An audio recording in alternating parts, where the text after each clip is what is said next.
Hey guys, what's going on? BMcG here, and we have war number 9 of season 31 here.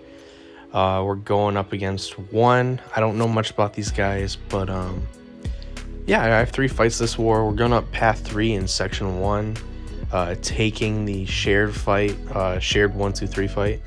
I think that's node 20. I can't remember off the top of my head. And then we're going on path 1 in section 2, and that is it, other than some like pre-fight duty that I end up doing. But yeah, first fight on path 3 is the second node, and it is Mr. Negative. So we're gonna use Mole Man here.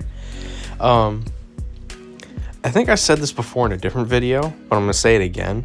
I hesitated on ranking Mole Man for the longest time because he had a lot of overlap with my 2 other skill rank 3s at the time, who were Night Thrasher and Kingpin.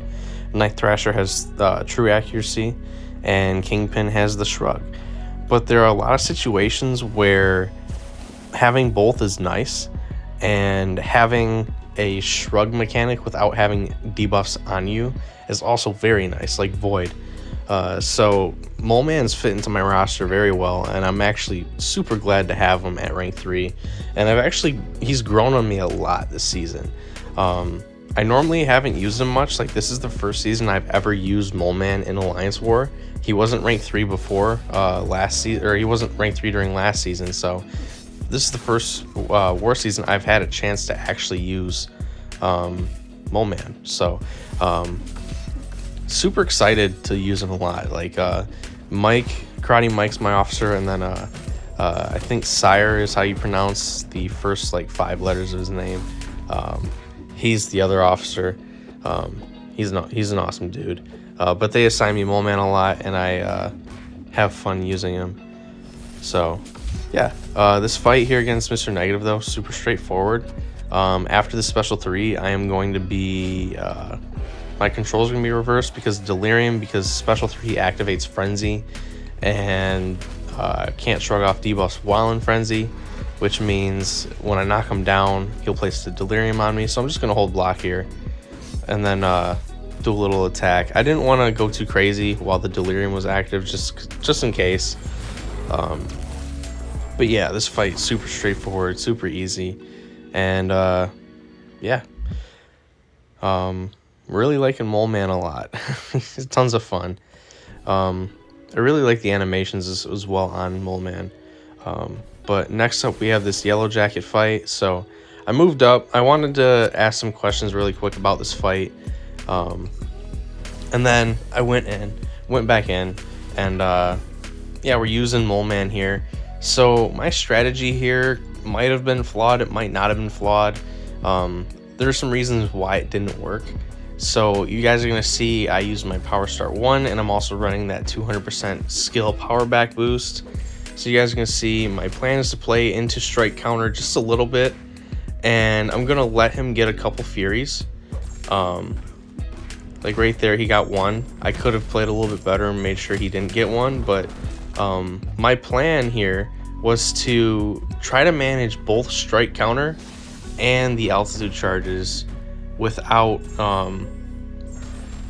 having one go too far out of control. So like if I fully play into strike counter, there's a solid chance that his altitude charges are going to skyrocket. So my goal here was to kind of ignore strike counter, not completely, but slightly. Use the special 1s on Yellow Jacket for my openings, because you can easily punish. So like here, he's going to throw a special 1 here, dash back, go back in, and my goal was to just try to get like 1 heavy in during all that, and then use the special 2 to give me enough power to get close to over a bar of power, or actually get above a bar of power. That way I can reliably get to a special 2 without breaking the confines of strike counter Fury. But right there was a huge mistake, trying to go for a backdraft with a medium intercept. Right there I learned from my mistake and did a light, and I figured he's just going to sit there and be passive. That's fine, I'll let him bleed out. So I think that strategy was fine until I used a medium attack. Another reason why it didn't work so well is because I'm not max boosted. I had a boost in every single color activated, but I didn't have like super chunky boosts. I had 10% on each, I think. Throwing like a 30% on would allow the special 2 to deal more damage, and probably would have allowed me to cycle them. And then my officer sire, he told me that I probably should have activated Frenzy earlier, but I was also worried about really breaking the confines of Strike Counter Fury. And this fight, the Man-Thing fight, super straightforward with Overseer. I'm not going to talk about it. That Mole Man fight, I didn't want to use special ones because I was worried special ones were going to ramp up Yellow Jacket with high ground. So it was just like a weird fight in general. I think the strategy I had was good. It could just be improved upon a little bit. But yeah, now we're on Path 1, Section 2. We got Man-Thing on the second node, which is Buffet. Normally this is solid placement, but with all the counters to Nullification, I think you could do better on this node, in my opinion. But this is where I used to place my Man-Thing back when I was an officer in other alliances, and it worked well. But Overseer is just a nuke. He's really good. He's got a lot of utility. He ramps up from Man-Thing failing to nullify him, and he ramps up from Buffet also failing to nullify him. So yeah, 3 fights down pretty quickly. Super straightforward war. We ended up losing this one, which sucks, but you know, it is what it is. Shit happens. That's all I gotta say. So yeah, if you guys did enjoy the video, consider hitting like, consider subscribing. If you like this pre-fight action we're about to do on this Dr. Doom on node 51, drop a comment. Let me know how your war season's going if you're still watching. Love to hear from you guys. But yeah, that's probably it for me, guys. Peace out. See you guys for the next video stream. Be good to each other. Stay healthy. Adios.